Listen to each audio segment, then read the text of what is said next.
गौरी पुत्र गणेश की जय हो, माँ पार्वती की जय हो, भोले शंकर की जय हो। आइए सुनते हैं सोमवार व्रत कथा। सोमवार के व्रत में भगवान शिव और पार्वती जी की पूजा की जाती है।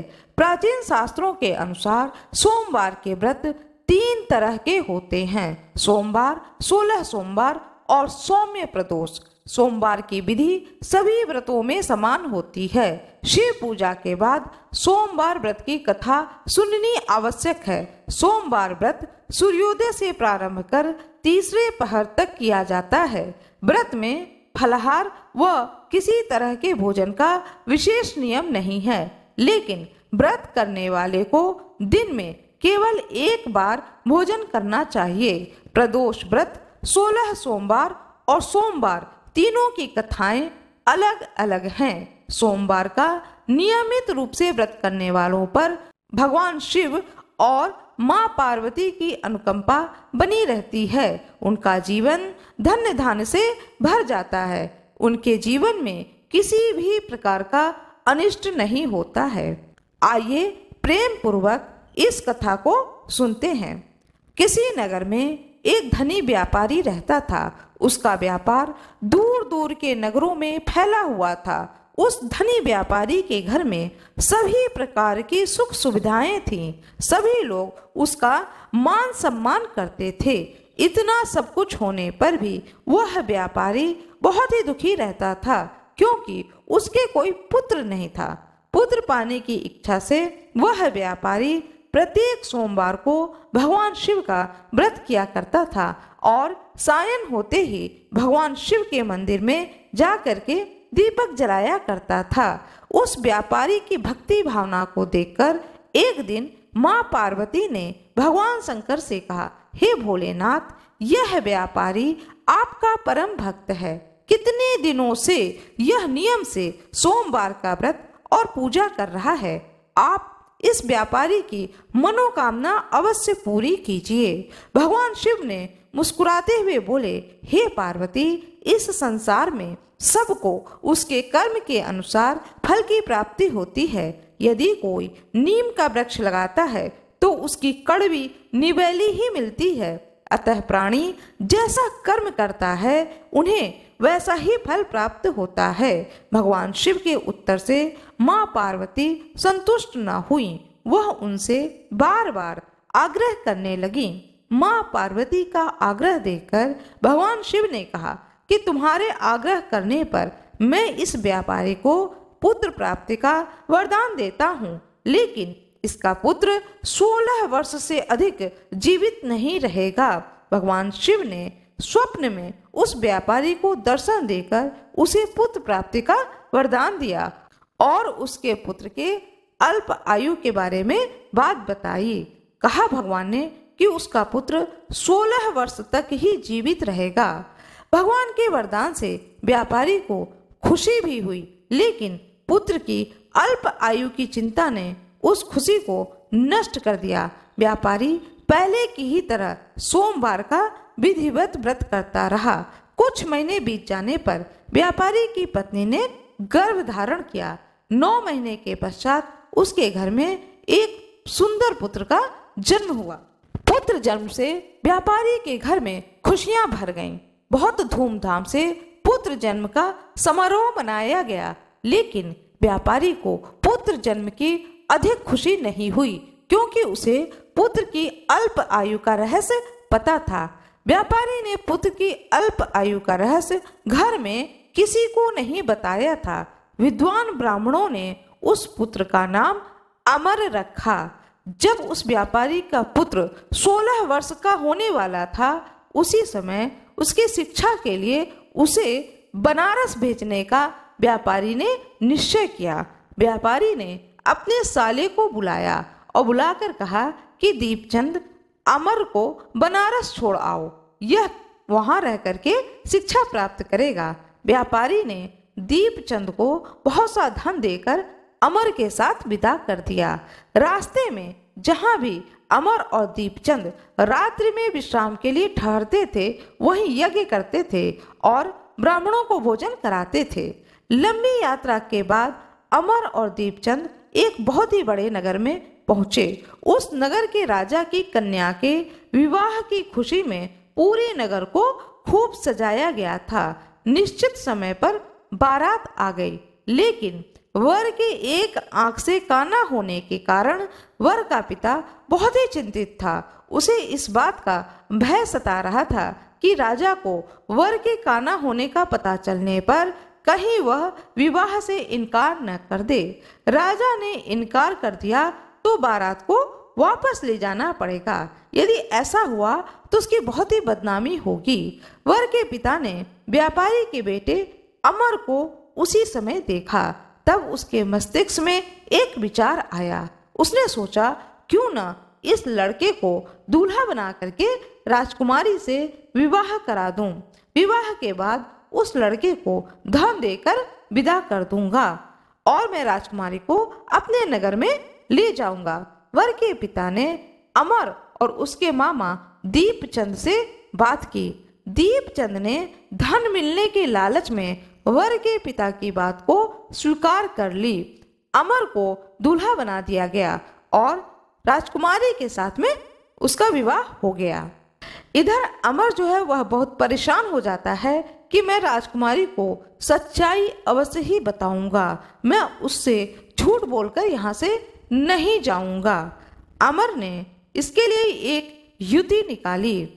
अमर राजकुमारी से सच्चाई को छिपा न सका और वहां से चलते समय सोती हुई राजकुमारी की चुनरी पर लिख दिया कि हे राजकुमारी, तुम्हारा विवाह तो मेरे साथ हुआ था। मैं तो बनारस शिक्षा प्राप्त करने जा रहा हूँ।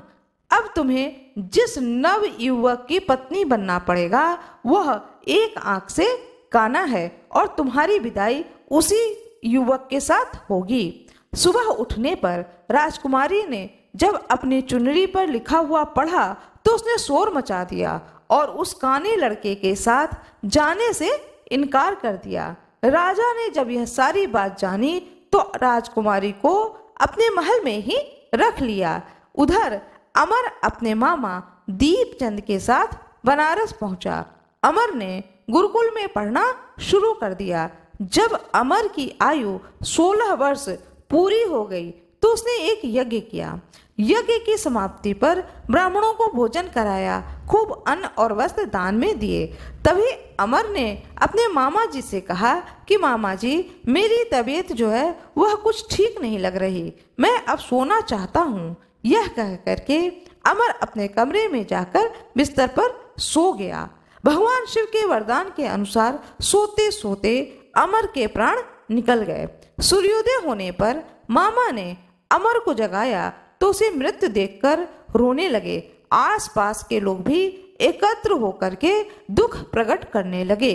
मामा के रोने और विलाप करने के स्वर समीप से गुजरते हुए भगवान शिव और माँ पार्वती ने भी सुनी। माँ पार्वती ने भगवान से कहा, हे प्राणनाथ, मुझसे यह रोने के स्वर सहन नहीं हो रहे, आप इस व्यक्ति के कष्ट अवश्य दूर करें। भगवान शिव ने माँ पार्वती के साथ अदृश्य रूप में समीप जाकर देखा तो माता पार्वती से कहे कि यह तो उसी व्यापारी का पुत्र है, मैंने इसे 16 वर्ष की आयु का वरदान दिया था। इसकी आयु पूरी हो गई और इसके प्राण निकल गए। माँ पार्वती ने शिव जी से प्रार्थना की कि हे प्राणनाथ, आप इस बालक को जीवित कर दें, नहीं तो इसके माता पिता पुत्र की मृत्यु के कारण रो रो करके अपने प्राणों का त्याग कर देंगे। इस बालक का पिता तो आपका परम भक्त है, वर्षों से सोमवार व्रत करते हुए आपको भोग लगा रहा है। माँ पार्वती के आग्रह करने पर भगवान शिव ने उस बालक को जीवित होने का वरदान दिया तो कुछ ही क्षण में वह जीवित होकर के उठ गया।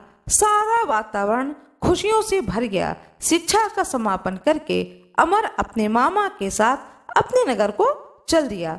चलते चलते दोनों उसी नगर में पहुंचे जहां पर अमर का विवाह हुआ था। उस नगर में भी अमर ने यज्ञ का आयोजन किया। समीप से गुजरते हुए नगर के राजा ने यज्ञ का आयोजन देखा। राजा ने अमर को तुरंत पहचान लिया। यज्ञ समाप्त होने पर राजा अमर और उसके मामा को महल में ले गए और कुछ दिन उन्हें महल में रखकर बहुत सा धन, वस्त्र आदि देकर राजकुमारी के साथ विदा किया। दीपचंद ने नगर में पहुंचते ही एक दूत को घर भेज करके आने की सूचना भेजी। अपने बेटे को जीवित वापस लौटने की सूचना से व्यापारी बहुत प्रसन्न हुआ। व्यापारी ने अपनी पत्नी के साथ अपने को एक कमरे में बंद कर रखा था। भूखे प्यासे रहकर व्यापारी और उसकी पत्नी बेटे की प्रतीक्षा कर रहे थे। उन्होंने प्रतिज्ञा कर रखी थी कि यदि उन्हें अपने बेटे की मृत्यु का समाचार मिला तो दोनों अपने प्राण त्याग देंगे। व्यापारी अपनी पत्नी और मित्रों के साथ नगर के द्वार पर पहुंचा। अपने बेटे के विवाह का समाचार सुन करके और पुत्र वधू राजकुमारी चंद्रिका को देखकर व्यापारी की खुशी का ठिकाना नहीं रहा। उसने अमर को छाती से लगाकर बहुत प्यार किया। उसी रात भगवान शिव ने स्वप्न में आकर कहा, हे श्रेष्ठी, मैंने तेरे सोमवार के व्रत करने और कथा सुनने से प्रसन्न होकर के तेरे पुत्र को लंबी आयु प्रदान करी। व्यापारी बहुत प्रसन्न हुआ। जिस प्रकार से भगवान भोलेनाथ ने उस व्यापारी की सारी मनोकामनाओं की पूर्ति की, उसी प्रकार से भगवान भोलेनाथ अपने भक्त की सारी मनोकामनाओं की पूर्ति करें। भगवान भोले बाबा की जय हो। माता पार्वती की जय हो। राधे राधे। ओम नमः शिवाय। आज मैं आप लोगों को श्रावण मास का आध्यात्मिक महत्व के बारे में बताने जा रही हूँ। श्रावण मास का इतना अधिक महत्व हमारे शास्त्रों में क्यों बताया गया है, आइए जानते हैं। श्रावण अथवा सावन हिंदू पंचांग के अनुसार वर्ष का 5वां महीना ईसवी कैलेंडर के अनुसार जुलाई या अगस्त माह में पड़ता है। इस वर्ष श्रावण मास 22 जुलाई से 19 अगस्त तक रहेगा। इसे वर्षा ऋतु का महीना या पावस ऋतु भी कहा जाता है, क्योंकि इस समय बहुत वर्षा होती है। इस माह में अनेक महत्वपूर्ण त्योहार मनाए जाते हैं, जिसमें हरियाली तीज, रक्षाबंधन, नाग पंचमी, श्रावण पूर्णिमा और दक्षिण भारत में नारियली पूर्णिमा व अवनी अवित्तम, मध्य भारत में कजरी पूनम, उत्तर भारत में रक्षाबंधन, गुजरात में पवित्रोपना के रूप में मनाया जाता है। त्योहारों की विविधता ही तो भारत की विशिष्टता की पहचान है। श्रावण यानी सावन। सावन माह में भगवान शिव की आराधना का विशेष महत्व है। इस माह में पड़ने वाले सोमवार सावन के सोमवार कहे जाते हैं, जिसमें स्त्रियां तथा विशेष तौर से कुंवारी युवतियां भगवान शिव के निमित्त व्रत रखती हैं। महादेव को प्रिय है सावन का महीना। सावन माह के बारे में एक पौराणिक कथा है कि जब सनत कुमारों ने भगवान शिव से उन्हें सावन महीना प्रिय होने का कारण पूछा, तो भगवान भोलेनाथ ने कहा कि जब देवी सती ने अपने पिता दक्ष के घर में योग शक्ति से शरीर को त्याग दिया था, उससे पहले देवी सती ने महादेव को हर जन्म में पति के रूप में पाने का प्रण किया था। अपने दूसरे जन्म में देवी सती ने पार्वती के नाम से हिमाचल और रानी मैना के घर में पुत्री के रूप में जन्म लिया। पार्वती ने युवा अवस्था के सावन महीने में निराहार रहकर कठोर व्रत किया। भगवान शिव को प्रसन्न करके उनसे विवाह किया, जिसके बाद ही महादेव के लिए यह विशेष हो गया। इसके अतिरिक्त एक अन्य कथा के अनुसार मार्कंडे ऋषि के पुत्र मार्कंडे ने लंबी आयु के लिए सावन माह में ही घोर तप किया और भगवान शिव की कृपा से उन्होंने अपनी लंबी आयु प्राप्त करी और यमराज भी उनके सामने नतमस्तक हो गए। भगवान शिव को सावन का महीना प्रिय होने का एक अन्य कारण यह भी है कि भगवान शिव सावन के महीने में पृथ्वी पर अवतरित होकर अपने ससुराल गए थे और वहां उनका अर्ध और जल अभिषेक किया गया था। माना जाता है कि प्रत्येक वर्ष सावन माह में भगवान शिव अपने ससुराल आते हैं।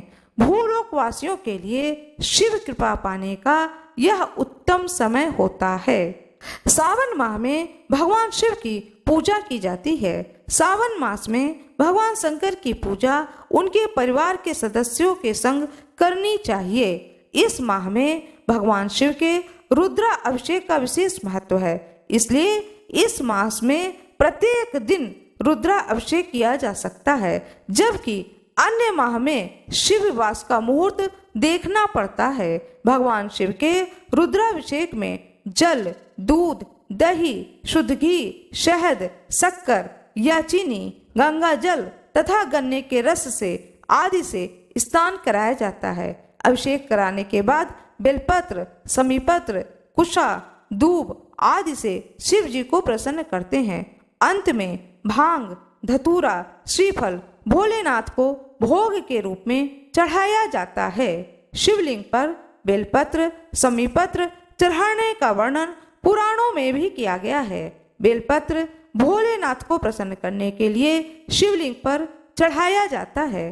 कहा जाता है कि आग का एक फूल शिवलिंग पर चढ़ाने से सोने के दान के बराबर फल मिलता है। 1000 आग के फूलों की अपेक्षा एक कनेर का फूल 1000 कनेर के फूलों को चढ़ाने की अपेक्षा एक बेलपत्र से दान का पुण्य फल मिलता है। 1000 बेलपत्रों के बराबर एक द्रोण या गुमा फूल फलदायी होता है। 1000 गुमा के बराबर एक चिचिड़ा, 1000 चिचिड़ा के बराबर एक कुश का फूल, 1000 कुश फूलों के बराबर एक शमी का पत्ता, 1000 शमी के पत्तों के बराबर एक नील कमल, 1000 नील कमलों से ज्यादा एक धतूरा और 1000 धतूरा से भी ज्यादा एक शमी का फूल शुभ और पुण्य फल देने वाला होता है। आइए जानते हैं बेलपत्र के बारे में। आइए सुनते हैं बेलपत्र की एक कथा। भगवान शिव को प्रसन्न करने का सबसे सरल तरीका उन्हें बेलपत्र अर्पित करना। बेलपत्र के पीछे भी एक पौराणिक कथा का महत्व है। इस कथा के अनुसार भील नाम का एक डाकू था। यह डाकू अपने परिवार का पालन पोषण करने के लिए लोगों को लूटता था। एक बार सावन माह में यह डाकू राहगीरों को लूटने के उद्देश्य से जंगल गया और एक वृक्ष पर चढ़कर बैठ गया। एक दिन रात पूरा बीत जाने पर भी उसे कोई शिकार नहीं मिला। जिस पेड़ पर वह डाकू छिपा था वह बेल का पेड़ था। रात दिन पूरा बीतने पर वह परेशान होकर बेल के पत्ते तोड़कर नीचे फेंकने लगा। उसी पेड़ के नीचे एक शिवलिंग स्थापित था। जो पत्ते वह डाकू तोड़कर नीचे फेंक रहा था वह अनजाने में ही शिवलिंग पर गिर रहे थे। लगातार बेल के पत्ते शिवलिंग पर गिरने से भगवान शिव प्रसन्न हो गए और अचानक ही डाकू के सामने प्रकट हो गए और डाकू को वरदान मांगने को कहा। उसी दिन से बेलपत्र का महत्व और बढ़ गया। यह थी संपूर्ण जानकारी श्रावण मास के बारे में। आशा करती हूँ कि आप लोगों को यह जानकारी बहुत ही अच्छी लगी होगी। कृपया वीडियो को लाइक करिएगा, चैनल को सब्सक्राइब करिएगा, बेल आइकन दबाना ना भूलिएगा। आप लोगों का बहुत बहुत धन्यवाद।